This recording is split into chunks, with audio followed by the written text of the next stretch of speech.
Ayun ay panahon na naman ng dingge, malapit ang dumating. Basta magtag-ulan ay siya, nagkakadinggi na, nagiging aktibo na uli yung mga lamok. Kaya sa aming experience, mula nandiyon may naghahanap na ng mga tawa-tawa dahilan sa dumadami ang dingge. Ay ganito kaganda yung aming tawa-tawa. Ito'y mga tawa-tawang pula, malalaki ang bulaklak sapagkat medyo kulimlim siya, maputlang tingnan. Ang aking palatandaan, kapag iinit, pumupula ang bulaklak nitong tawa-tawa. Ngunit pag ito'y namutla, ay magtatag-ulan. Kahit na ngayon ay medyo maputla, nung isang araw ito'y mapula, hindi namin nabidyuhan. Pag kayo makakita, inyong pipitasin ng medyo malapit sa puno para siya ay sumuloy na parang kamote. Nagtatalbo sa parang kamote yan, kaya kami magha-harvest ngayon ditong tawa-tawa.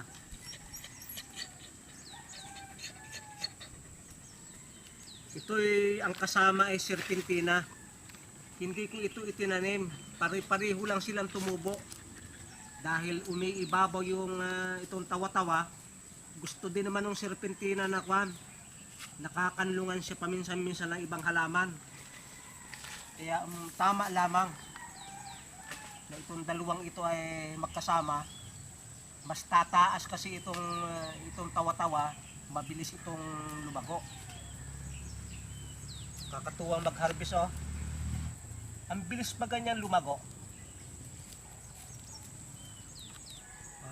Inyong tingnan, napakatataas. At ang bulaklak ko napakarami. Ito'y kasama din ng serpentina at ating kukuhain na. Pagkaraan ng ilang araw, marami ulit ito. Ito ngay hindi mahirap paramihin, hindi mahirap itanim.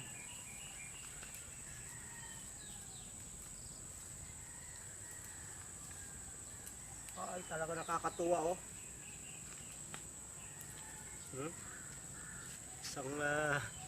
Isang kuwan lang, ang daming bulaklak.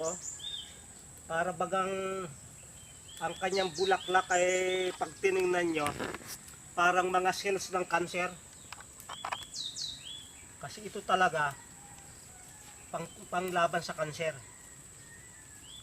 Kahit anong cancer.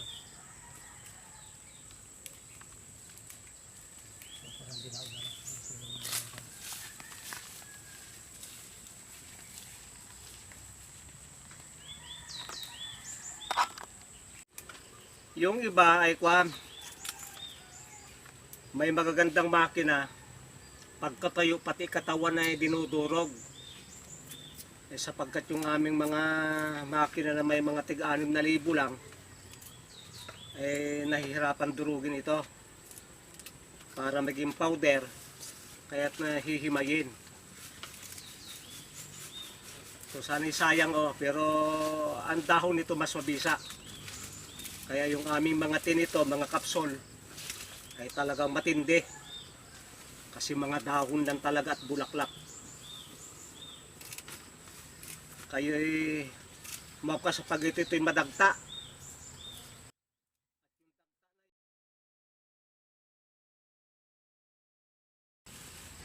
At bago ito maka 1 kilo ng powder, ay talagang 1 sako.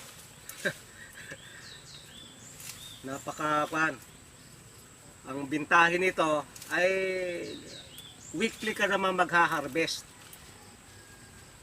Parang nagtatalbos ka ng kamote. Kaya okay lang kahit na unti-unti, pero talagang ito ay napakahusay sa tiyan, pampababa ito ng BP, napakagaling niya sa hika. Napakagaling sa hika nito. Ang mga problema ng tao ngayon ay itong respiratory. Kaya't na kayo ay sapagkat itong tawa-tawa, paghika din lamang, hindi ito nakakasama. Walang mga side effect. Ang galing niya sa lagnat.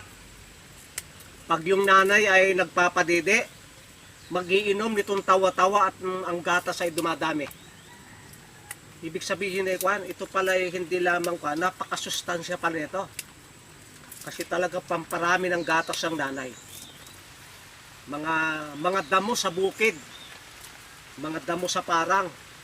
Ito'y kapansin-pansin at lumulutang siya. Pag mayroon damo, tataasan niya yung damo. At doon sa ibabaw, nagpipresenta siya, andito ako, andito ako. Baka hindi niyo ako napapansin, andito ako. Ako naman ang igamot ninyo, ako naman ang inyong inumin. Natural. Natural na lunas. Ako naman ang inyong subukan. Pag ang problema ninyo ay hika, mga problema sa dugo, lagnat, ay siya, ako na ang inyong igamot. Kaysa lumulutang. Lagi siya nasa ibabaw ng mga halaman, ng mga damo. Umiibabaw, mas tumataas siya. At maya-maya na kaunti, dadalhin namin kayo sa iba pang pagkukuhaan nitong tawa-tawa. Kasi ito yung magandang klaseng tawa-tawa. Oh. Namumula talaga siya. Oh. Ang mahalaga ito yung bulaklak. Ang ganda, ang gaganda. Oh.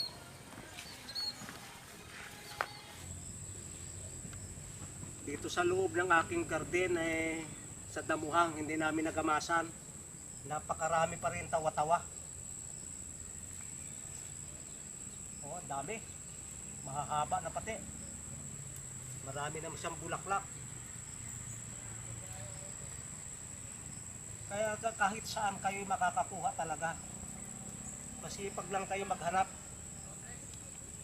sa mga bakanting lote na hindi naman makakahoy. Marami ito. Sa mga pitak-pitak ng siminto, ang ganda nitong itanim. Pag may mga kuwang kayo baga na mga simintong bumitak na, hulugan nyo ng buto nito at talagang ang tagal ng buhay. Makakailan talbos kayo hindi pa namamatay. Oh, napakaraming tawa-tawa nito kaya hindi ko naman dalangin na magkadinggi ang mga tao. Pero kung sakaling may magkadinggi ay makakatulong itong tawa-tawa. Bagaman ito raw ay gamot at hindi maaaring igamot sa lahat ng klase ng sakit, gayunpaman ay makakatulong sa panahon ng dinggi para makaiwas tayo sa malaking kagastusan. Maraming salamat sa pagsubaybay ninyo sa Natural Wellness ni Pastor Vito.